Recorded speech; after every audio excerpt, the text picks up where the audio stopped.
Le 8 mars de chaque année, l'humanité célèbre la Journée internationale des droits des femmes. Une conférence débat sous le thème « Le rôle de la société civile dans la consolidation des droits des femmes ».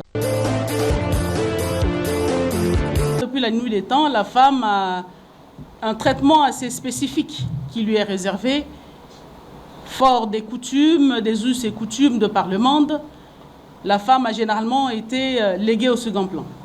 L'on s'est rendu compte au fil du temps, malgré l'existence de la Déclaration universelle des droits de l'homme, et fort certainement de la survivance des coutumes, que la place de la femme dans la société, la jouissance par la femme des droits reconnus à l'espèce humaine demeurait un problème. Pour pousser justement l'humanité à reconnaître la place de la femme dans tous les domaines de la vie, il y a malheureusement des droits pour lesquels la femme a du mal à jouir véritablement. Que ce soit dans le domaine de la santé, le fait pour la femme d'être considérée par son mari, entre guillemets, comme un objet, donc à la merci de son mari, il arrive malheureusement des fois où le manque d'espacement de naissance provoque des décès ou d'autres complications sanitaires sur la femme. Dans le domaine de l'emploi, il arrive aussi, il n'est pas rare de le constater, que le fait pour une femme de porter une grossesse lui crée énormément de problèmes. Des licenciements qui peuvent arriver, des rétrogradations et de problèmes de tout genre. Dans le domaine du mariage, il n'est pas rare de constater que les hommes qui pensent que la femme est un objet à leur merci interdisent tout simplement aux femmes de briguer à telle ou telle autre fonction, d'occuper tel ou tel autre poste. Elle n'a pas le choix de choisir, je vais me répéter, la profession qu'elle souhaite exercer.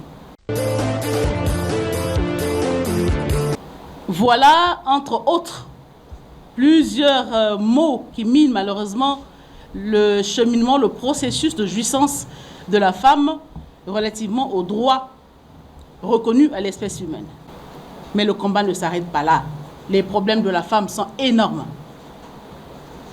Voilà pourquoi les organisations de la société civile, sous le leadership éclairé du Conseil consultatif de la société civile, doivent prendre à bras le corps cette lutte.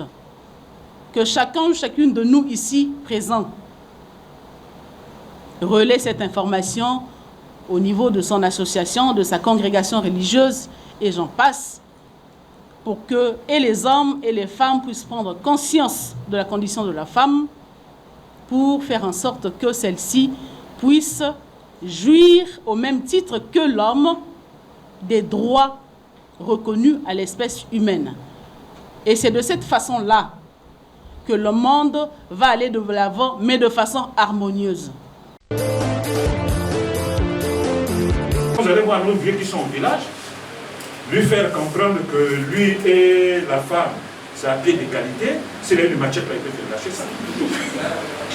Parce que nos coutumes admettent que c'est l'homme, il a son argent, et c'est par rapport à son argent, il peut prendre le nombre de femmes qu'il veut, et en réalité, ces femmes-là deviennent comme ses objets. Ok?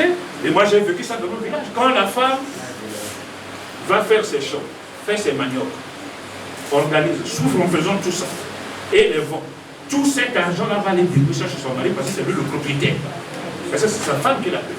On a encore ces conceptions, encore dans la vie, il faut les surmonter. Dans cette lutte-là, je crois qu'on aurait fait beaucoup plus de choses.